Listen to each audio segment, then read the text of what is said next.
प्रदोष के दिन प्रदोष काल में एक बार लगा दे, उसके बाद में अपनी कामना कर बेलपत्री। एक छोटा सा उपाय अवश्य करिएगा। अगर बच्चे कोई एग्जाम में बैठ रहे हैं या कंपटीशन एग्जाम है या नौकरी के लिए अप्लाई कर रहे हो, मान लो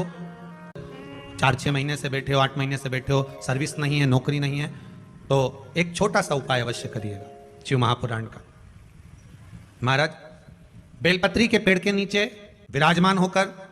बेलपत्री के पेड़ के नीचे जिसको नौकरी के लिए या एग्जाम में बैठ रहा है वो जल चढ़ाए, बेलपत्री के पेड़ के नीचे थोड़ा सा दूध चढ़ाए, फिर जल चढ़ाए और अपने राइट भाग में घी का दिया और अपने लेफ्ट भाग में तेल का दिया। किसी भी प्रदोष के दिन प्रदोष काल में एक बार लगा दे, उसके बाद में अपनी कामना कर बेलपत्री के पेड़ के नीचे धोख लगाकर प्रणाम कर जाए और चले जाए इंटरव्यू के लिए। बाबा उत्तीर्ण करा ही देगा, नौकरी दिलाए। जिस दिन रविवार की प्रदोष पड़े उस दिन एक लाल वस्त्र में पीली सरसों रखकर और उसके अंतर्गत कुछ भी एक, या तो बमुल का कांटा ना मिले तो गुलाब का कांटा ही उसके अंतर्गत रख लीजिए। और मान लो कोई काम ऐसा है कि उसमें पैसा तुम्हारा आ ही नहीं रहा, बहुत घाटे पर घाटा जा रहा है, नुकसान बहुत हो रहा है और कोई काम हो ही नहीं रहा, तो महाराज जिस दिन रविवार की प्रदोष पड़े उस दिन एक लाल वस्त्र में पीली सरसों रखकर और उसके अंतर्गत कुछ भी एक, या तो बमुल का कांटा ना मिले तो गुलाब का कांटा ही उसके अंतर्गत रख लीजिए और उसको शिव मंदिर का स्मरण कराकर शंकर भगवान का नाम लेकर रू भैरव, कौन सा भैरव है उसकी भी कथा भी आने वाली है। दारुक नाम के राक्षस का संहार करने के लिए जब माता अवतार लेगी तब शंकर भगवान बच्चे का रूप रखकर रोएंगे, तो शिव जी का एक नाम होगा रू भैरव। ये भैरव कहां पर रहता है? तो कहा ये शमशान में रहता है। कहां रहता है ये भैरव? शंकर का जो एक अवतार है रू भैरव, ये भैरव अवतार शमशान में रहता है। तो इस भैरव का काम क्या है? तो कहा शमशान में, शमशान की जो अग्नि होती है भले के लिए लकड़ी रहे, भले उसमें कोई पदार्थ डाले ना डाले, थोड़ी देर में वो अग्नि रू आवाज, हल्की सी शमशान की जो अग्नि जलती है उसमें आवाज आती है। आप ऐसे कोई अग्नि जलाएंगे ना आवाज नहीं आई, ध्यान देना। हमारे शमशान में अगर जो लोग गए होंगे मुर्दा जलाने के लिए, तो अगर वो एकांत में बैठेंगे तो उसमें से आवाज आती है रू रू। तो शिव पुराण कह रही है कि उस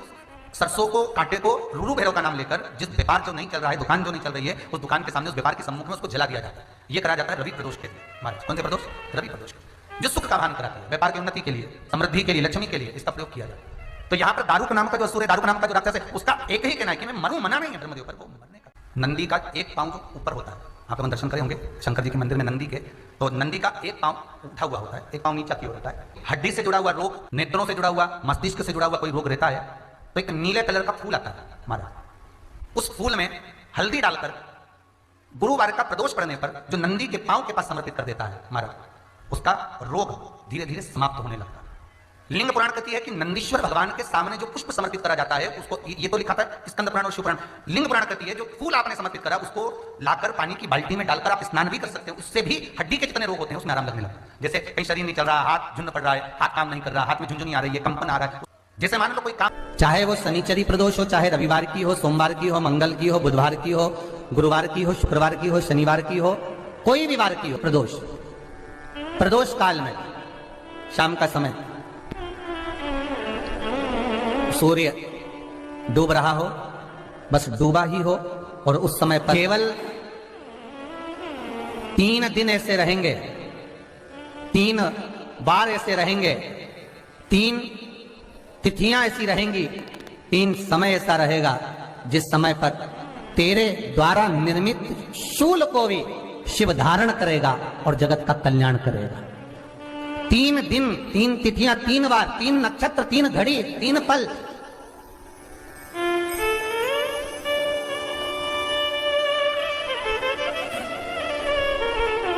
जिसमें बाबा शूल भी धारण करते हैं, और शूल अकेले धारण नहीं करते महाराज, जो धतूरा होता है ना,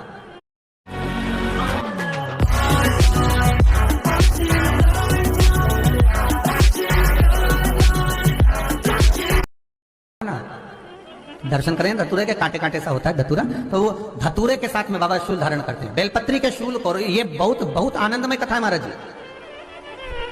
जिसके जीवन में हमेशा कांटे ही मिले हैं। बेटी बड़ी हुई तो घर में मायके में दुख देखा, और मायके से गई ससुराल में तो ससुराल में दुख देखा,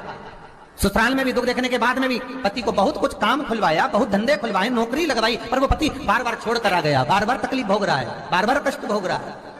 फिर थोड़े दिन काम करता है, थोड़े दिन छूट जाता है, फिर व्यापार में बढ़ता है, फिर छूट जाता है, फिर कोई दुकान खुलवाई, थोड़े दिन अच्छी चली, फिर वापस वहीं घर पर आकर बैठ गया, अर्थात उसके जीवन में वो शूलता चल रही है। तो बाबा देवाधिदेव महादेव कहते हैं ये 3 घड़ी, 3 पल, 3 नक्षत्र, 3 समय, 3 दिन में जो शूल मुझे समर्पित करता है उसके जीवन से मैं शूल हटा देता हूं। वो 3 दिन लिखे स्कंद पुराण।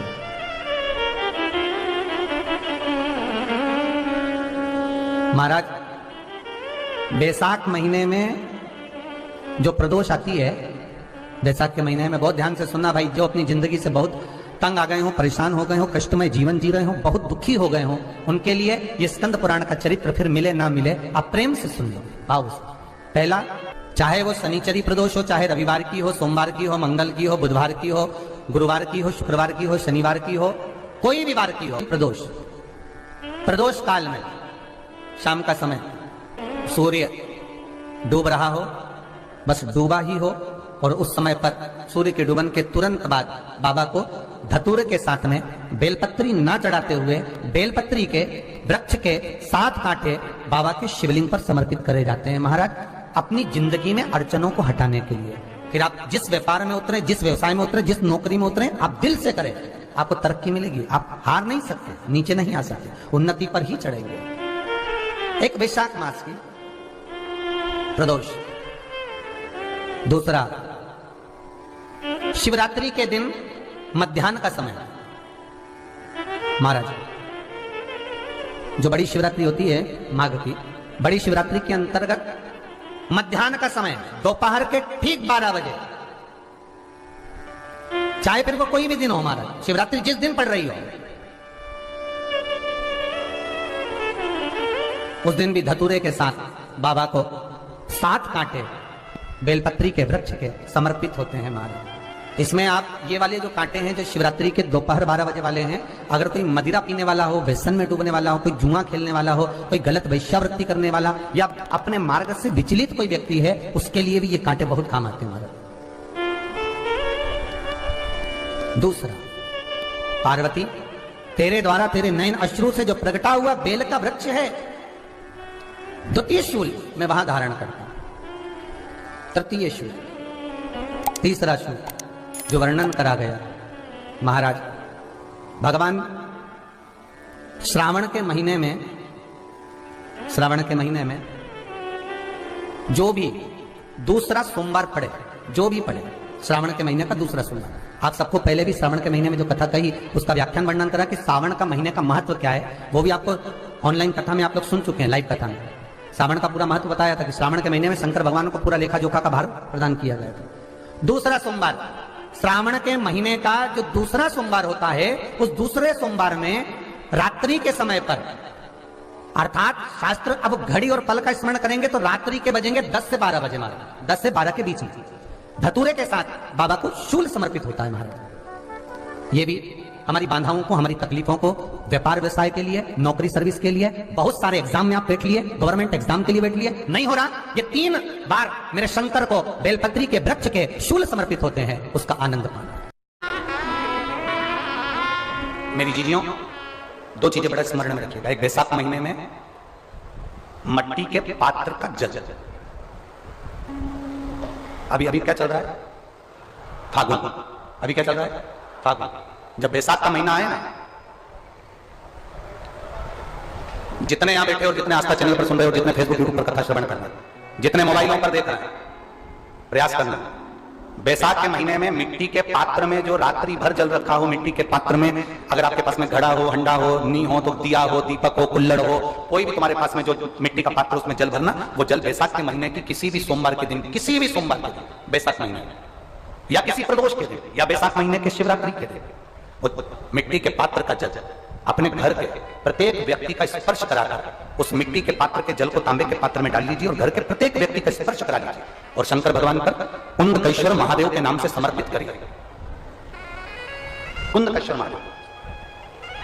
कभी जीवन में पीछे पलट कर देखने की जरूरत नहीं पड़ेगी, आप उन्नति की सीढ़ी की ओर बढ़ते चले जाओगे। बैसाख महीने में मट्टी के पात्र का जल भगवान शंकर को समर्पित होना चाहिए, उसका सुख हमारे जीवन को एक आनंद प्रदान। जिसे कहते हैं ना, कोई अच्छा मिले ना मिले, धन मिलने से कोई भाग्यशाली नहीं होता,